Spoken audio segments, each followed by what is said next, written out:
ইমামনি কি রান্না করতেছো? আমি একটু মাংস রান্না করতেছি, মুরগির মাংস। কালকে স্কুলে যাবো, তাই একটু তরকারি রান্না করে রাখতেছি। আচ্ছা যাই হোক, আমার আর বাংলা সাবজেক্ট পড়তে ভালো লাগতেছে, অনেক বোরিং লাগতেছে। বোরিং লাগলেও করার কিছু নাই, এটা আমাদের মাতৃভাষা এবং ইউনেস্কো এটাকে আন্তর্জাতিক মাতৃভাষা হিসেবে স্বীকৃতি দিচ্ছে। আর কোনো জাতি যদি অন্য ভাষায় দক্ষতা অর্জন করতে চায়, তাকে প্রথমে তার নিজের ভাষায় দক্ষতা অর্জন করতে হবে। তাহলে কি বাংলা পড়তে হবে না? বাংলা পড়তে ভালো লাগে, মানে ভালো লাগে বলতে বাংলায় তো কথা বলতে পারি, বাংলার অর্থ তো জানি, খালি ইংলিশে সব পড়তে তো বোরিং লাগে না। বাংলা পড়তে কেন বোরিং লাগে?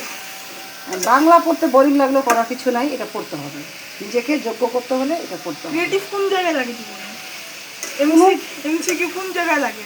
ওই যে বিসিএস, কবির জন্মসাল মৃত্যুসাল কোন জায়গায় লাগে? না আসল আসল জীবন নিয়ে বলো। এগুলো কোন জায়গায় লাগে? এগুলো তোমার লেখাপড়া করতে, বিসিএস পরীক্ষায়, চাকরি জীবনে আর ভালো জায়গায় চান্স পাইতে এগুলো গেলে একটাও লাগে না, ঠিক আছে? একটাও লাগে না, আমি গেলাম।